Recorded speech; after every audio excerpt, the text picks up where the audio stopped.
that is June 23rd, where 18 opposition parties will be in attendance at Nitish Kumar's residence. Now, will Nitish Kumar be named the chairperson or the convener of the joint opposition front? Will there be some decision on the common minimum program? Will the core committee be formed? Who will be the prime ministerial candidate? We're not sure whether all these questions will be answered.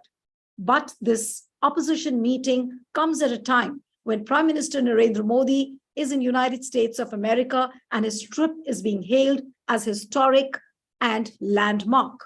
But he's also facing protests over the strangulation of media, press freedom, and also over the human rights violations. So on both these aspects, I have a very special guest with me who doesn't need too much of an introduction. Writer, author, somebody who's worked with the United Nations also. He's been an advisor to the Prime Minister as well. Prem Shankar Jha, who is in America right now, and he's joining us from New York. Really a pleasure, sir, having you on the Federal. Thank you, Neeru. It's a pleasure to be here.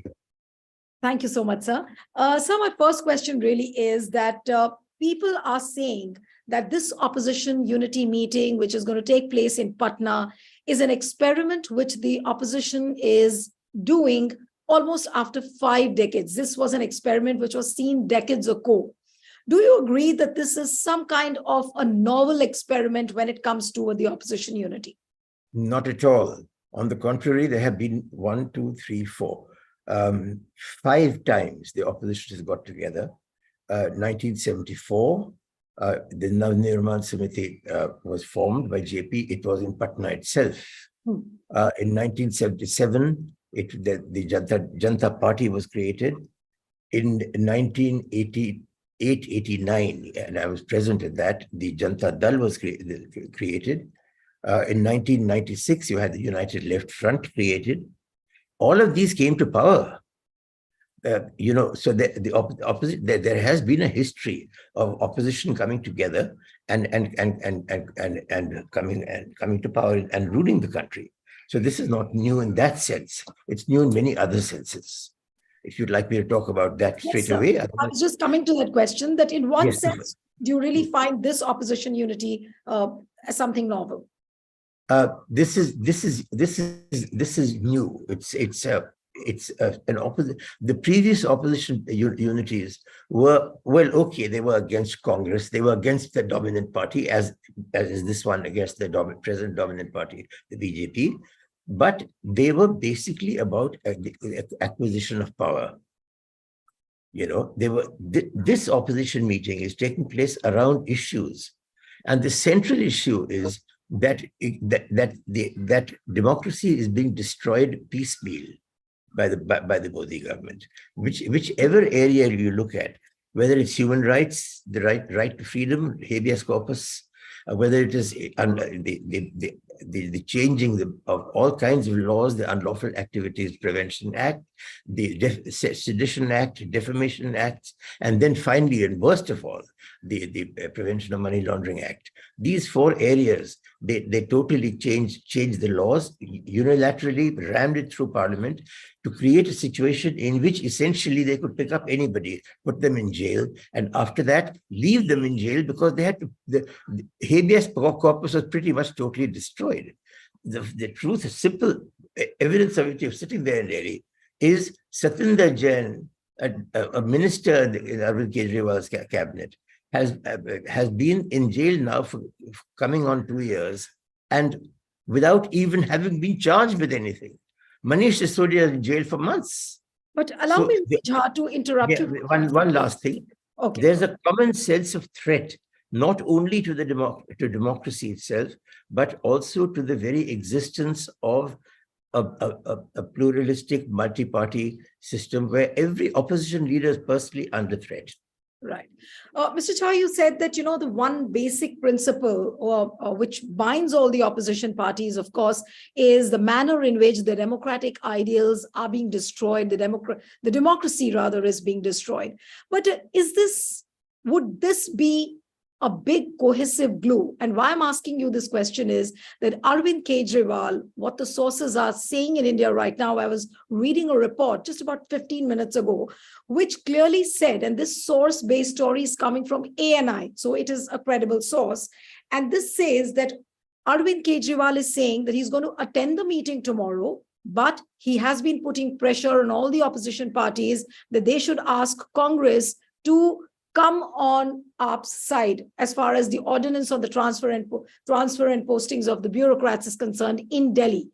But he says that if Congress is not ready to support Aam Aadmi Party, then probably Kejriwal will walk out of that meeting. Now, if I may ask you, is Kejriwal, by taking such an insistent stand, do you see him in a position as putting some kind of a spanner in this entire opposition unity? Not at all. Not at all. Quite the contrary. Okay. Understand one thing. Nowhere in no other city or state has the constitution been attacked so violently and consistently as in Delhi. They destroyed Article 249 in order to reverse Delhi's status as in the first Modi government, 249 of the constitution, in order to effectively make this the government entirely non-existent. The election didn't matter. It took there was a judge of the Delhi High Court who actually okayed it. It took 3 years to reverse that. Then they tried to rule by the other way of saying you must get the lieutenant governor's okay. The lieutenant governor's okay is like the governor's okay in a normal state. Here it was turned into an executive okay, and every single thing that Kejriwal does has been shall we say nixed by Modi, just because, and the reason is very simple. Kejriwal's party is the only party that is working solidly on the basis of issues that affect the people. Till now, Indian politics has been entitlement politics. Mr. Jha, you were saying that... Let me finish. Allow me to finish, please. Yes, it has been entitlement politics where I am from your caste, you vote for me. I am from your village, you vote for me. I am from your mohalla, you vote for me. You owe me your vote, was the idea. This time, the point about the Aam Aadmi Party says that I owe you services, then you vote for me. And look at the result of that. They have a solid 52% backing, a level that's never been reached in Indian democracy for the last 13 years. So Kejriwal is a major threat to them. The problem, Neil, this is what you asked me first, and I'm going to finish with this. The problem really is that in every state where you form a coalition with an opposition party, which is more powerful than you, the local Congress cadres feel betrayed. That, okay, if you form with them, then where are we? We are finished forever. This has been happening in Delhi, and the most vicious attacks on Kejriwal have not come from Modi. They've come from Ajay Maken. Right. If you go to Bengal, the most vicious attacks on Mamata Banerjee have come from this Adhirendra Chaudhary, whatever his name is. Yeah.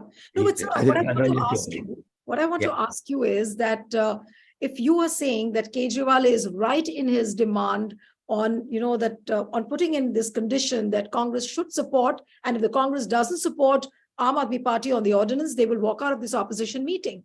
So is the walkout. Listen, Kejriwal has not said we will walk out of the meeting. This is being put into his mouth. Number one, I have not seen him say that, and I know for a fact from knowing him and speaking to him that this is not the kind of thing that he wants. As far as 6 years ago, he told me in a personal meeting that his main target, that was just for Delhi, is not the Congress. It is the BJP. He has always been willing, and he's tried to work with the Congress, but in Delhi first and in Gujarat. Not so much Delhi, because Delhi they already were on top, but in Gujarat they offered that they would set up candidates under their name, but we set up Congress candidates. They said we have a standing, but we cannot fight on our own, but we want to get rid of the Modi government.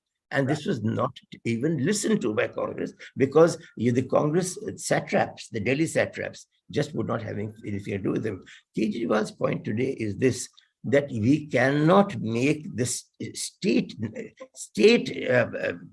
what you call it, rivalry within provinces, within states, an issue for rivalry at the national level. We have to Right. separate the two. Kejriwal is saying we back each other at the national level, Hmm. but and we must be together on that. Hmm. And what is being, and this is a position that is being increasingly taken. I have been watching the changes in first of all, Rahul Gandhi has not talked about this, but it's quite clear. He Right. never ever talks about a Congress-led opposition, never. And Hmm. Malik Arjun Kharge talked about it once or twice at Raipur, if you remember, and has never done so again. So this is a coming together. But there's a serious problem here, Nilu, for all parties. What do you do with the state level cadres if this is a state in which let's say in 40% of the seats you don't even set up anybody because you're in a coalition? What do the cadres do? They will have nothing. They have no way of making money. They have no way of they're standing in their villages and things, and mohallas will go down. So we have got to, the opposition has to learn in Patna that there are two levels at which we have to work.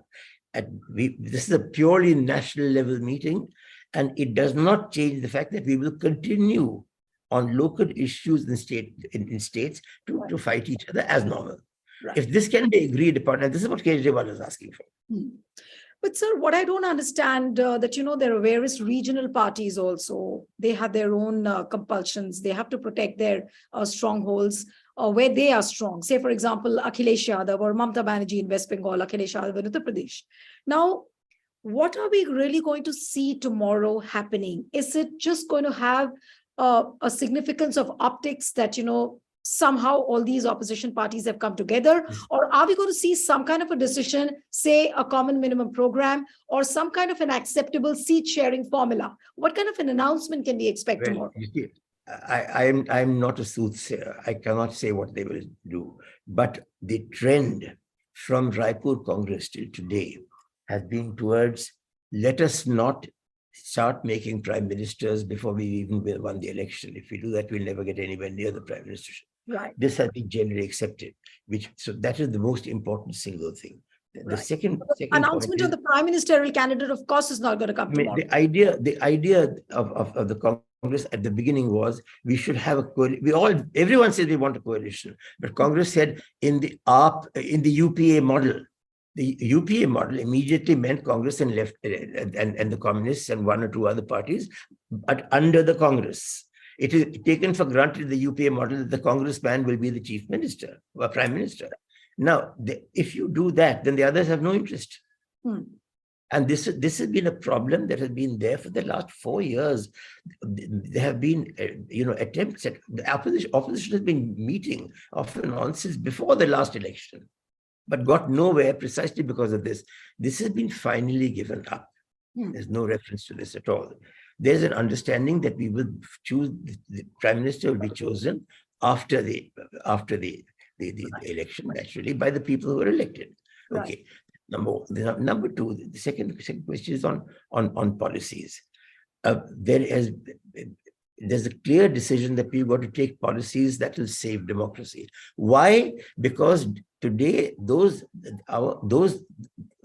constitutional safeguards by which democracy worked have been destroyed, and we, the leaders of the parties, are ourselves under attack. Every one of them is under attack, and several have been in jail and out. So and are still in jail. So this has become a threat not really on democracy and democratic institutions and the Constitution, but on us personally. So the need for unity now is stronger than ever before, and that is why you will see unity emerge tomorrow. And these contentious issues, I think the decision not to worry about the prime minister has already been taken. That will be decided afterwards. Right. For the rest, it is now policy. I would like to see this election, this meeting, say that we're going to frame a common set of policies for the country's benefit as a whole. And the most important part of it is the restoration of democracy and the restoration of ethnic pluralism, and democracy. Right. So, as you're saying that probably there is a consensus already, and it's an understanding that the prime ministerial candidate nobody will talk about. But tomorrow, talking about the other nuts and bolts, as you said, that probably there will be some kind of a policy paper, if at all they come out with, and probably they make an announcement. No, sorry, Neelu, it's much too early for that. I can guarantee you there will be no policy paper tomorrow. Right. No, of course. There Why? will be more because the moment you go into details, you get into the area of where the state level cadre should be active. Policies, only national policies. And the only policies that they will talk about are secularism, saving of democracy, and saving of human rights. But Mr. Jha, if there is a common consensus towards these things, restoration of democracy, human rights, and all this, what are the challenges which you really see when these opposition parties come together, thrash out a common minimum program, and can they bring about a credible alternative to what BJP or NDA are offering to the people? Let me say one thing. If I don't think, first of all, that there will be a complete opposition unity. If that comes, it will be very, very surprising, but it will be very welcome. But it will be an opposition unity of the Allow me to just ask you that question. You said that there won't be a complete opposition unity. Yeah, okay, go ahead, sir. Complete. There are 300 parties or 200 parties. Some are recognized, some are not recognized. I'm talking about a complete opposition unity in the sense of every single party being agreed on every single issue. And I was just coming to this. The point is that there are major parties now there's a dominant state party in every state today. All right. And in 3 or 4 of them, the dominant state party is the BJP itself. But that's all they are. 4, maximum 5 states, they're dominant. In the others, there are other dominant parties. Now, those dominant parties, they have a problem that if they surrender certain number of seats to the other, this is mainly a problem of Bihar and UP, and to a lesser extent Bengal, not even Haryana. The thing is that in these areas, there's more than one contending opposition party. So the thing is that there is an issue of not cutting each other up and destroying the thing, but assuming that can be taken care of, and it probably will be. Right. The fact is that you have therefore a key party from every state, and these one or two or maybe even 2 key parties from Bihar, UP coming together and all forming a single thing on the national front. On the state front, if they will not talk just now, and if they do, it will be a great shame. So I think there are 3 major issues, saving democracy, saving secularism, and restoring civil rights, and civil liberties. Right. So these are the areas. Right. Nitish Kumar has been talking about a 1:1 formula, and that's what all the media organizations have been writing about. But my question to you is that does this tell me about the 1:1 formula. What? 1:1 formula, as in there'll be one person against one. One person against the BJP or the NDA candidate. So that is the formula which they're talking about. Now, does this look very easy, or you see challenges in implementing this 1:1 formula? One of the beauties of our democracy is that it is almost any such, what you might call the blueprint based upon pure mathematics, pure sense, pure physics, pure intelligence, if you like, even. It never works. There will always be some people who will be dissidents and will find some reason for being dissident. But if you don't have that, in a sense, democracy itself becomes quartered in a straitjacket. We don't have a straitjacket democracy. What you will see, there will be some small groups. We don't know what Naveen Patnaik will do, for example. My own feeling is that Naveen Patnaik will wait till the last moment and join the opposition. But I could be wrong. I could be wrong. But what about We do parties not know like what will happen in the BRS? Northeast. Look, we do not know what will happen in the Northeast. Some will join, but some will definitely, for example, in Assam, the BJP, the key man there, the present chief minister, is immensely powerful. And he's powerful on purely tribal lines, and he won't change. So these things are going to be there. This one-on-one is not going to happen. But if you have 0.8 to 1, if 80% of the seats, there you're able to get one candidate for the opposition, the BJP is gone. Right. So it's not going to be a smooth sailing, as you are saying, that if 80% of the seats work around the 1:1 formula. Okay. Look, there's much, but no, one more thing, Nilu. That is only the beginning. The second, the more important thing is you've got 9 months in which to present an alternative set of policies. For the following things. The most important is unemployment. It's a terrifying situation. The second is that there is actually no access to justice left in India. I think there's 370 million or 330 cases in areas which will take 120 years to clear. 37 million or 33, 370, I can't remember the zeros. But at any rate, it's 120 years to clear. No poor man gets justice. He has to go to a distant court. Even the district court is far for them. And then he goes there and the judge says, sorry, adjourned, and he's come back. There is no justice in our country. A case takes 10 years and 15 years to decide, which means that the poor ultimately are at the mercy of the police. This also needs to be something that has to be taken into account explicitly by the opposition. There are 3 or 4 key things like this. If they get together on that, most important is unemployment. And a policy to deal with unemployment, which is credible to the people, not a handout policy. The BJP is doing handouts galore. Handouts give you one election, they don't give you anything more than that. We do not know what parties like BRS, which is KCR's party, will do because they are quite adversarial towards Congress. But what I want to ask you is the position of Congress within this opposition unity scheme of things. Now, where does Congress want to see itself? Of course, after the Karnataka win, they look quite emboldened. But at the same time, they have given up this position, as you say, that, they don't want to have a prime ministerial candidate from their own party. But the point is that what happens to the principal opposition party of the country in this opposition unity? Well, first and foremost, I'm glad you mentioned Karnataka. Everyone assumes that it's Rahul Gandhi and did it, and of course the Muslim vote came over to Congress. Is not entirely true. The first part is true. Rahul Gandhi did it. 15 out of the 20 constituencies he passed through voted for Congress. But remember, all the Muslims did not vote for the Congress.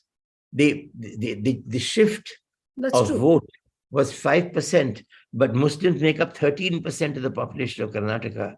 So, there were many others involved. This is a much wider shift that we saw. But there's one thing common about the shift. The shift shows that people in Karnataka said it was a message at the national level. For God's sake, get together. At the national level, we are voting for the Congress not because we dislike JDS, but we want a different party from the BJP to come to power next.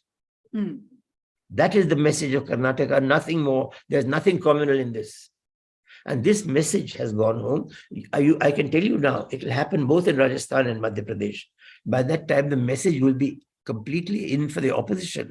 But what will happen to the Congress is the entire second rank will stand up and say, Mrs. Gandhi, Mr. Gandhi, Mr. Kharge, we do not need the opposition any longer. It's got to be a UPA style party, or we don't go ahead.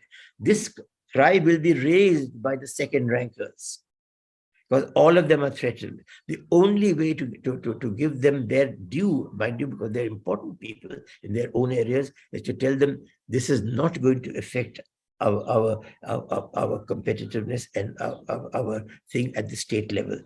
Most of the things that affect people's lives are in the state part of the Constitution. So therefore, there should be full competition, and you will have your say there. Absolutely. But don't, for God's sake, because you lost to a state party in one state, say that we should not join with them in a national coalition. Those who do that are enemies of democracy. They're enemies of the Congress. They're enemies of the country and of the people. Right. I want to say this. The Ajay Makans, the Sandeep Dikshits, these are, the Adhir Ranjan Chaudharys are enemies of the people of India. No doubt about that. Okay. And they are friends of Mr. Modi. They are the biggest friends Mr. Modi has, and he's relying on them. Right. So one last question related to the opposition unity, and then I will jump to the Prime Minister's US trip. Few questions on that.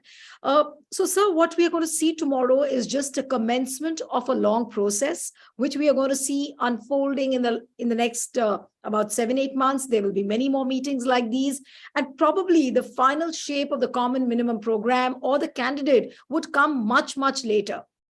Not quite. No, Neelu, it's not going to be a long process. This is a process that is accelerating. It is gaining momentum. Okay. The movement from Raipur to Patna, if you have watched it step by step, I've written about it in the wire, and there's a steady acceleration. Certain phrases have disappeared from the lexicon of all parties. They don't use them anymore. And so I think that that we will see after Patna a turn towards, well, what are we going to go to the people with? Right. And this is very, very important. The sooner this happens, the better. Right. Okay. Now you are in New York, where Prime Minister Narendra Modi has already been to New York. He's in Washington. He's going to be addressing the joint session of the Congress, and after that is a state visit. But of course, the big takeaways and all, we've spoken a lot, agreements in the technology sector, in the defense, space program, all that is being discussed. But what I want to ask you is that Narendra Modi is facing protests on the streets of Washington. And there was a research, the Pew Research said that people in America are not bothered about what Narendra Modi is, but they do bother about what India is. So my question is that has the popularity of Prime Minister Narendra Modi as a global leader, as a statesman, as he's trying to project, has that taken a beating when it comes to human rights violations, freedom of press, because that is the echo on the streets of Washington? Yeah, I think that's the single most important thing. I want to tell you personally, and this is something that several other people have told me, here as well as in Europe and in India, the worst thing that Europe and NATO did during the Ukraine war, which cut the ground from under their feet more than any other single thing, because I think Russia attacking Ukraine was wrong. It is wrong because it was maybe trying to get a right result, but from the wrong methods. But the thing that really turned a lot of people against and skeptical of anything and everything that US and NATO are saying is the fact that they cut off all channels of communication that Russia could have. It is communication that is all important, and this is something that they are also noticing in India. In the way that the media have been subdued, that journalists and so on have been targeted. There are hundreds in jail literally today. Yesterday I was looking at the list of sedition cases. There were 5,700 people have been involved in that in the last 5 or 10 years. Now the question is, this is something that is a genuine cause of concern, which Mr. Modi, unfortunately for India, is, or maybe fortunately, we don't know in the long run, but Mr. Modi is incapable of taking on board, because he has shown nowhere in the last 9.5 years the capacity to step back from anything he's ever done. And I want to say something about what is happening here. All this sort of importance being given to India is to India, the state of India. It's not to the state of Modi. And Mr. Modi needs to understand this. I don't think he does. You made a very important point that all this respect and dignity is accorded to India as a country and not Narendra Modi. But if you talk to the BJP spokespersons on various platforms, when I do the discussion, they said it is the Modi charisma which is resonating all across the United States. Look, I'm here I was here when Rahul Gandhi came, and I know how much conversation revolved around his speeches and how many people saw them. And you also saw some of the figures on YouTube. They're pretty impressive. And I don't hear anything at this moment about Modi's visit. Modi's visit is just a visit. It's being played up in India, but here, where is it being played up? I have But not seen it. no, but How do sir, you- what we've seen on the social media, the Washington Post apparently has carried a poster where some 8 press organizations have, come together and said that, Biden should speak about the press freedom and he should speak to Modi. Then some In short, senators also have written, yeah, yes. yeah. In short, what is coming out is opposition to Modi. It's support for the state. They're saying make your US's support and friendship with India conditional on India respecting democratic rights and norms. That is the message that Modi should be getting. But Mr. Modi is incapable of getting that message, because what he will do is he will immediately turn to the grand Indian diaspora, which is to a very large extent also Gujarati diaspora here, and draw his suck in the juice of his self-respect and his sense of and his ego from them. And then it will be reported. That is the only part that will be reported in the media in India, because the media in India has been destroyed. Right, absolutely. But do you see that on the global level, has Prime Minister Narendra Modi's image, has it taken a beating? Because now with what has happened in Manipur, there's a complete silence on Narendra Modi's part. I was looking at social media where there are ladies from the Methi community, the Manipur residents, who are on the streets of Washington, and they have raised this issue that Prime Minister has been silent on it. What kind of an import do all these protests really have on the domestic politics and on Modi as well? I think you raised an important point about Manipur. Look, Manipur is far away from the center. It's a terribly important part of India culturally, as you know, and they have a serious problem with the Meiteis versus the Valley people. Now, the question is, if there's any place that Modi should have gone personally to restore calm, it was Manipur. Any place at all, more important than any other, more important, for example, than Assam during the CAA and NRC, agitation, much more important. But he has not gone. Modi simply ignores any adverse thing that happens in the country. Here's a man who's not held a single press conference in 9.5 years. More important, he's not held a single National Development Council meeting. In fact, in January 2015, he wanted to abolish the NDC altogether. And he said, we don't need it now because we have Niti Aayog.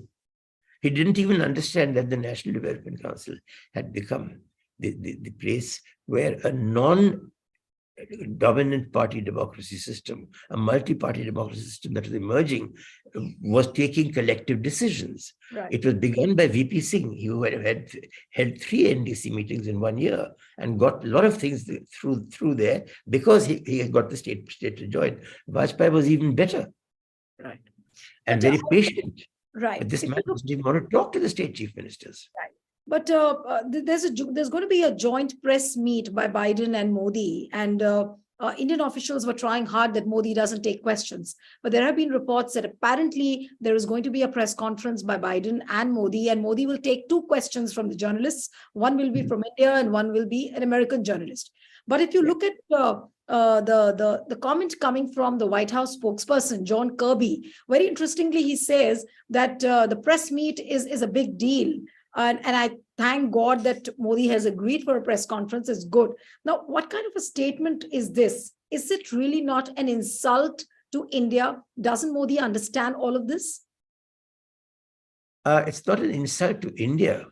It is asking you to remember the difference between a Rahul Gandhi who was prepared to stand up at the national press, the Washington National Press Association meeting and talk, take questions and give measured answers, who's prepared to talk to anybody who was faced by people who were there to, in fact, to run him down, and he didn't lose his cool, and he talked to them one-on-one, took them seriously, and actually won a large number of them over. I actually watched 3 or 4 of those meetings, and I was enormously impressed by the change that I was seeing in the audience. Now, that capacity to reach out to people on a human, on a one-to-one level, is something that Mr. Modi totally lacks. And what is happening, the mere fact that they are allowing 2 questions is because it's, and they're one by an Indian and one by an American. And they will be carefully handpicked. I can tell you, there'll be nothing in those that, let's say, that we are bothered about in India. Nothing at all. But the mere fact that there's 2 questions here, and the other person has been answering questions for 3 hours in Santa Clara, for example. No, of course. That is good. The American public, and to some extent, to the extent that the European public is involved, but the American public and the literate American public are extremely sensitive to these things, because these have become key issues in their own domestic politics. Absolutely. So they have been politicized by the Trump phenomenon, for example, by the sort of increasing, desperation and extremism in the red belt, so-called. All these have sensitized them, and therefore they'll be watching.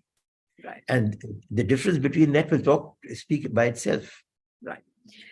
So one or 2 questions more related to Modi's trip to America and the relationship between India and America. We all know the compulsions vis-a-vis Russia, China, Pakistan, and there are geopolitical compulsions, as to what limit can India go ahead with United States and to what limit United States can go with India. So what is the kind of a long-term partnership which India and US are looking at? Because when you speak to the ambassadors, they've been saying that, now we want to go beyond the buyer-seller relationship. It should be something which is based on co-production, co-development initiatives. Is that really possible and practical? Well, it's not the state that decides that. It's the giant global corporations. In short, it's not the state that decides that anymore, but in a globalized economy, it is the deep state. And the deep state has got a very precise meaning. It is the movers and shakers, the decision makers of many countries who have got common interests, because they're all interacting with each other on the economic sphere, who then tell their respective governments, look, this is what we would like to see. And very politely, very nicely, of course, but that is the deep state at work. Now, it is in India, as far as shifting out of China and coming to India is concerned, I can tell you it will not happen. We are incapable of giving to any investor in China. And just to give you an example, there are 23,000 Japanese companies which have subsidiaries in China, employing 11 million people. Now, that is just one country. So please understand, we are nowhere near that. We will never get to that situation. We have I think rightly so, because we have a working class which is capable of fighting for itself. And this deep state control is not easy in India, to implement. Even if the Modi government wanted to do something, because there's a general consensus in the G8 or G7 or whatever, and G20 and so on, he can do it only to the extent that the people of the trade unions, the workers, the people of different countries, the states, the governments of different states are willing to go along with it. So I think that there is a shift taking place, because what most people don't realize is that today China, the bottom level of work in China is more expensive. Like, for example, the construction of solar PV utility farms, solar photovoltaic farms. The cost of construction is so much higher in China that the overall cost of creating SPV in India is cheaper than in China. This is happening in many areas. Apple's already caught on to this. They're in India not because they want to support democracy versus against Xi Jinping. They're in India because India is cheaper and it's got a better quality of labor. Right. But So, as far as Biden and Modi both are concerned, this is my last question to you, that as far as Biden and Modi are concerned, both are through this trip going to address their own political constituency, because Biden will also face elections in 2024, sometimes later in the year. Modi also is going to face elections in May. So both of them, in a way, have addressed their political constituency. Both will return back home and they will have something to tell their own people that, look, we've got jobs, we've got so many things. So is that also the way to look at? We're not bothered about the larger takeaways of the trip. You come back with the promise of jobs. There is every single time that you go to and I've been on several with Prime Minister Modi, but also as journalist of these trips. Prime Minister Vishwanath Pratap Singh, sorry, not Modi. But the thing is that not even 50% of the agreements signed ever get implemented. In fact, the average is well below 50%. So whatever they may say, that I think the 50% rule will continue, and the 50% will not be decided by the Indian government and the American government. It will be decided by Indian and American entrepreneurs. And I think it's not nothing.